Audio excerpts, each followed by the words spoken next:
ओम शांति। ओम शांति। आज 7 जनवरी 2026 दिन बुधवार की साकार मुरली। आइए अब सुनते हैं मीठे मीठे बाप दादा के मधुर महावाक्यों को। मीठे बच्चे, कभी भी अपने हाथ में लौ नहीं उठाओ। यदि किसी की भूल हो तो बाप को रिपोर्ट करो। बाप सावधानी देंगे। प्रश्न: बाप ने कौन सा कॉन्ट्रैक्ट अर्थात ठेका उठाया है? उत्तर: बच्चों के अवगुण निकालने का कॉन्ट्रैक्ट एक बाप ने ही उठाया है। बच्चों की खामियां बाप सुनते हैं तो वह निकालने के लिए प्यार से समझाने देते हैं। अगर तुम बच्चों को किसी की खामी दिखाई देती है तो भी तुम अपने हाथ में लौ नहीं उठाओ। लौ हाथ में लेना यह भी भूल है। ओम शांति। मीठे मीठे रूहानी बच्चे आते हैं अपने बाप से रिफ्रेश होने, क्योंकि बच्चे जानते हैं बेहद के बाप से बेहद विश्व की बादशाही लेनी है। यह कभी भूलना नहीं चाहिए, परंतु भूल जाते हैं। माया भुला देती है, अगर ना भुलावे तो बहुत खुशी रहे। बाप समझाते हैं, बच्चों इस बैज को घड़ी घड़ी देखते रहो, चित्रों को भी देखते रहो, घूमते फिरते बैज को देखते रहो तो पता पड़े बाप द्वारा बाप की याद से हम यह बन रहे हैं। दैवी गुण भी धारण करने हैं। यही समय है नॉलेज मिलने का। बाप कहते हैं, मीठे मीठे बच्चों, रात दिन मीठे मीठे कहते रहते हैं। बच्चे नहीं कह सकते मीठे मीठे बाबा। कहना तो दोनों को चाहिए, दोनों ही मीठे हैं ना, बेहद के बाप दादा। परंतु कई देह अभिमानी सिर्फ बाबा को मीठा मीठा कहते हैं। कई बच्चे तो गुस्से में आकर फिर कभी बाप दादा को भी कुछ कह देते, कभी बाप को कहा तो दादा को भी कहा, बात तो एक ही हो जाती। कभी ब्राह्मणी पर कभी आपस में नाराज हो पड़ते हैं तो बेहद का बाप बैठ बच्चों को शिक्षा देते हैं। गांव गांव में बच्चे तो बहुत हैं, सबको लिखते रहते हैं। तुम्हारी रिपोर्ट आती है, तुम गुस्सा करते हो, बेहद का बाप इसको देह अभिमान कहेंगे। बाप सबको कहते हैं, बच्चों देही अभिमानी भव। सब बच्चे नीचे ऊपर होते रहते हैं। इसमें भी माया जिसको समर्थ पहलवान देखती है उनसे ही लड़ाई करती है। महावीर हनुमान के लिए दिखाया है कि उनको भी हिलाने की कोशिश की। इस समय ही सबकी परीक्षा लेती है। माया से हार जीत सबकी होती रहती है। लड़ाई में स्मृति विस्मृति सब होता है। जो जितना स्मृति में रहते हैं, निरंतर बाप को याद करने की कोशिश करते हैं, वह अच्छा पद पा सकते हैं। बाप आए हैं बच्चों को पढ़ाने, सो तो पढ़ाते रहते हैं। श्रीमत पर चलते रहना है। श्रीमत पर चलने से ही श्रेष्ठ बनेंगे। इसमें कोई से बिगड़ने की बात ही नहीं। बिगड़ना माना क्रोध करना। भूल आदि करते हैं तो बाबा के पास रिपोर्ट करनी है। खुद किसी को नहीं कहना चाहिए। फिर जैसे कि लो हाथ में ले लिया। गवर्नमेंट लो हाथ में उठाने नहीं देती। कोई ने घूंसा मारा तो उनको घूंसा नहीं मारेंगे, रिपोर्ट करेंगे, फिर उनका केस होगा। यहाँ भी बच्चों को कभी सामने कुछ नहीं कहना चाहिए। बाबा को बोलो। सबको सावधानी देने वाला एक बाबा है। बाबा युक्ति बहुत मीठी बताएंगे, मीठेपन से शिक्षा देंगे। देह अभिमानी बनने से अपना ही पद कम कर देते हैं। घाटा क्यों डालना चाहिए? जितना हो सके बाबा को बहुत प्यार से याद करते रहो। बेहद के बाप को बहुत प्यार से याद करो। जो बाप विश्व की बादशाही देते हैं, सिर्फ दैवी गुण धारण करने हैं। किसी की भी निंदा नहीं करनी है। देवताएं किसी की निंदा करते हैं क्या? कई बच्चे तो निंदा करने के बिगर रहते नहीं। तुम बाप को बोलो तो बाप बहुत प्यार से समझाएंगे, नहीं तो टाइम वेस्ट होता है। निंदा करने से तो बाप को याद करो तो बहुत बहुत फायदा होगा। कोई से भी वाद विवाद न करना बहुत अच्छा है। तुम बच्चे दिल में समझते हो हम नई दुनिया की बादशाही स्थापन कर रहे हैं। अंदर में कितना फखुर रहना चाहिए। मुख्य है ही याद और दैवी गुण। बच्चे चक्र को याद करते ही हैं, वह तो सहज याद पड़ेगा। 84 का चक्र है ना। तुमको सृष्टि के आदि मध्य अंत ड्यूरेशन का पता है, फिर औरों को भी बहुत प्यार से परिचय देना है। बेहद का बाप हमको विश्व का मालिक बना रहे हैं, राजयोग सिखला रहे हैं। विनाश भी सामने खड़ा है भी संगम युग, जबकि नई दुनिया स्थापन होती है और पुरानी दुनिया खल्लास होती है। बाप बच्चों को सावधान करते रहते हैं। सिमर सिमर सुख पाओ, कलह कलेश मिटे सब तन के। आधा कल्प के लिए मिट जाएंगे। बाप सुख धाम स्थापन करते हैं, माया रावण फिर दुख धाम स्थापन करते हैं। यह भी तुम बच्चे जानते हो। नंबरवार पुरुषार्थ अनुसार बाप का बच्चों में कितना लव होता है। शुरू से बाप का लव है। बाप को मालूम है, मैं जानता हूँ बच्चे जो कामचिता पर काले हो गए हैं उन्हों को गोरा बनाने जाता हूँ। बाप तो नॉलेजफुल है। बच्चे धीरे धीरे नॉलेज लेते हैं। माया फिर भुला देती है, खुशी आने नहीं देती। बच्चों को तो दिन प्रतिदिन खुशी का पारा चढ़ा रहना चाहिए। अब फिर चढ़ना है याद की यात्रा से। वह धीरे धीरे चढ़ेगा। हार जीत होते होते फिर नंबरवार पुरुषार्थ अनुसार कल्प पहले मिसल अपना पद पा लेंगे। बाकी टाइम तो वही लगता है जो कल्प कल्प लगता है। पास भी वही होंगे जो कल्प कल्प होते होंगे। बाप दादा साक्षी हो बच्चों की अवस्था को देखते हैं और समझानी देते रहते हैं। बाहर सेंटर आदि पर रहते हैं तो इतना रिफ्रेश नहीं रहते हैं। सेंटर से होकर फिर बाहर के वायुमंडल में चले जाते हैं। इसलिए यहाँ बच्चे आते ही हैं रिफ्रेश होने के लिए। बाप लिखते भी हैं, परिवार सहित सबको याद प्यार देना। वह है हद का बाप, यह है बेहद का बाप। बाप और दादा दोनों का बहुत लव है, क्योंकि कल्प कल्प लवली सर्विस करते हैं और बहुत प्यार से करते हैं।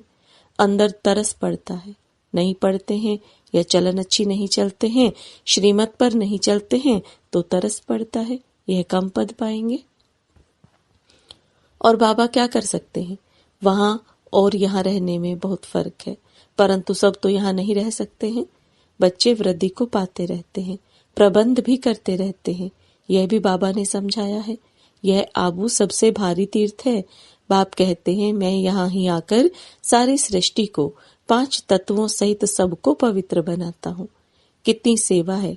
एक ही बाप है जो आकर सर्व की सदगति करते हैं, सो भी अनेक बार किया है। यह जानते हुए भी फिर भूल जाते हैं।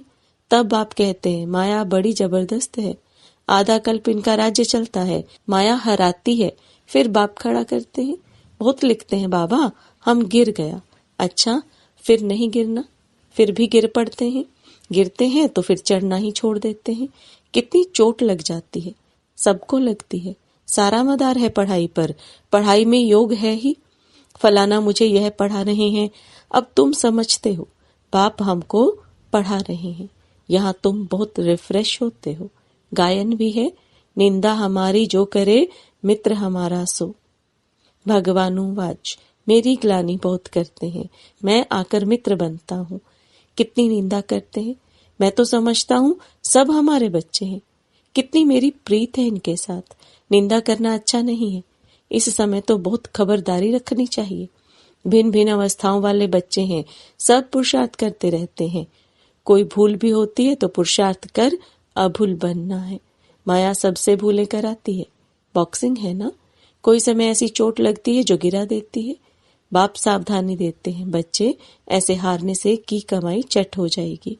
5 मंजिल से गिर पड़ते हैं। कहते हैं, बाबा ऐसी भूल फिर कभी नहीं होगी, अब क्षमा करो। बाबा क्षमा क्या करेंगे? बाप तो कहते हैं पुरुषार्थ करो। बाबा जानते हैं माया बहुत प्रबल है, बहुतों को हराएगी। टीचर का काम है भूल पर शिक्षा दे, अभूल बनना। ऐसे नहीं कि किसी ने भूल की तो हमेशा उनकी वह होती रहेगी। नहीं, अच्छे गुण गाए जाते हैं, भूल नहीं गाई जाती है। अविनाशी वैद्य तो एक ही बाप है, वह दवाई करेंगे। तुम बच्चे क्यों अपने हाथ में लो उठाते हो? जिसमें क्रोध का अंश होगा वह ग्लानि ही करते रहेंगे। सुधारना बाप का काम है, तुम सुधारने वाले थोड़े ही हो। कोई में क्रोध का भूत है, खुद बैठ किसी की ग्लानि करते हैं तो गोया अपने हाथ में लो उठाया। इससे वह सुधरेंगे नहीं और ही अनबन हो जाएगी, लून पानी हो जाएगा। सब बच्चों के लिए एक बाप बैठा है, लो अपने हाथ में उठाए किसी की ग्लानि करना, यह भारी भूल है। कोई न कोई खराबी तो सब में होती है, सब संपूर्ण तो नहीं बने हैं। कोई में क्या अवगुण है, कोई में क्या है। वह सब निकालने का कॉन्ट्रैक्ट बाप ने उठाया है। यह तुम्हारा काम नहीं। बच्चों की खामियां बाप सुनते हैं तो वह निकालने लिए प्यार से समझानी दी जाती है। अभी तक संपूर्ण कोई बना नहीं है, सब श्रीमत पर सुधर रहे हैं। संपूर्ण तो अंत में बनना है। इस समय सब पुरुषार्थी हैं। बाबा सदैव अडोल रहते हैं, बच्चों को प्यार से शिक्षा देते रहते हैं। शिक्षा देना बाप का काम है, फिर उस पर चले ना चले वह हुई उसकी तकदीर। कितना पद कम हो पड़ता है। श्रीमत पर ना चलने कारण कुछ भी ऐसा करने से पद भ्रष्ट हो जाएगा, दिल अंदर खाएगा। हमने यह भूल की है, हमको बहुत मेहनत करनी पड़ेगी। किसी का भी अवगुण है तो वह बाप को सुनाना है, दर दर सुनाना। यह देह अभिमान है, बाप को याद नहीं करते हैं। अव्यभिचारी बनना चाहिए ना, एक को सुनाएंगे तो वह झट सुधर जाएंगे। सुधारने वाला एक ही बाप है, बाकी तो सब है अनसुधरे। परंतु माया ऐसी है, माथा फिरा देती है। बाप एक तरफ मुंह करते हैं, माया फिर घुमाकर अपने तरफ कर लेती है। बाप आए ही हैं सुधार कर मनुष्य से देवता बनाने। बाकी दर दर किसका नाम बदनाम करना यह बेकायदे है। तुम शिव बाबा को याद करो, जजमेंट भी उनके पास होती है ना। कर्मों का फल भी बाप देते हैं। पल ड्रामा में है, परंतु किसका नाम तो लिया जाता है ना। बाप तो बच्चों को सब बातें समझाते रहते हैं। तुम कितने भाग्यशाली हो, कितने मेहमान आते हैं। जिनके पास बहुत मेहमान आते हैं वह खुश होते हैं। यह बच्चे भी हैं तो मेहमान भी हैं। टीचर की बुद्धि में तो यही रहता है, मैं बच्चों को इन जैसा सर्वगुण संपन्न बनाऊं। यह कॉन्ट्रैक्ट बाप ने उठाया है। ड्रामा के प्लान अनुसार बच्चों को मुरली भी कभी मिस नहीं करनी चाहिए। मुरली का ही तो गायन है ना। एक भी मुरली मिस की तो जैसे स्कूल में एब्सेंट पड़ गई। यह है बेहद के बाप का स्कूल, इसमें तो एक दिन भी मिस नहीं करना चाहिए। बाप आकर पढ़ाते हैं। दुनिया में किसी को मालूम थोड़े ही है स्वर्ग की स्थापना कैसे होती है, यह भी कोई नहीं जानते हैं। तुम सब कुछ जानते हो। यह पढ़ाई बहुत बहुत अथाह कमाई की है। जन्म जन्मांतर के लिए इस पढ़ाई का फल मिल जाता है। विनाश का सारा ताल्लुक तुम्हारी पढ़ाई से है। तुम्हारी पढ़ाई पूरी होगी और यह लड़ाई शुरू होगी। पढ़ते पढ़ते बाप को याद करते, जब मार्क्स पूरी हो जाती है, इम्तिहान हो जाता है, तब लड़ाई लगती है। तुम्हारी पढ़ाई पूरी हुई तो लड़ाई लगेगी। यह नई दुनिया के लिए बिल्कुल नया ज्ञान है, इसलिए मनुष्य बेचारे मूंझते हैं। अच्छा, मीठे मीठे सिकिलदे बच्चों प्रति माता पिता बाप दादा का याद प्यार और गुड मॉर्निंग। रूहानी बाप की रूहानी बच्चों को नमस्ते। रूहानी बच्चों की रूहानी बाप दादा को याद प्यार, गुड मॉर्निंग और नमस्ते। धारणा के लिए मुख्य सार, किसी के अवगुण देखकर उसकी निंदा नहीं करना है। जगह जगह पर उसके अवगुण नहीं सुनाने हैं। अपना मीठापन नहीं छोड़ना है। क्रोध में आकर किसी का सामना नहीं करना है। सबको सुधारने वाला एक बाप है, इसलिए एक बाप को ही सब सुनाना है। अव्यभिचारी बनना है। मुरली कभी भी मिस नहीं करनी है। वरदान, सदा साथीपन की स्मृति और साक्षी स्टेज का अनुभव करने वाले शिवमयी शक्ति स्वरूप कंबाइंड भव। सदा साथीपन की स्मृति और साक्षी स्टेज का अनुभव करने वाले शिवमयी शक्ति स्वरूप कंबाइंड भव। अब बाप दादा के वरदान को विस्तार में समझेंगे। जैसे आत्मा और शरीर दोनों का साथ है, जब तक इस सृष्टि पर पार्ट है तब तक अलग नहीं हो सकते। ऐसे ही शिव और शक्ति दोनों का इतना ही गहरा संबंध है। जो सदा शिवमयी शक्ति स्वरूप में स्थित होकर चलते हैं तो उनकी लगन में माया विघन डाल नहीं सकती। वे सदा साथीपन का और साक्षी स्टेज का अनुभव करते हैं। ऐसे अनुभव होता है जैसे कोई साकार में साथ हो। स्लोगन, निर्विघ्न और एक रस स्थिति का अनुभव करने के लिए एकाग्रता का अभ्यास करो। निर्विघ्न और एक रस स्थिति का अनुभव करने के लिए एकाग्रता का अभ्यास करो।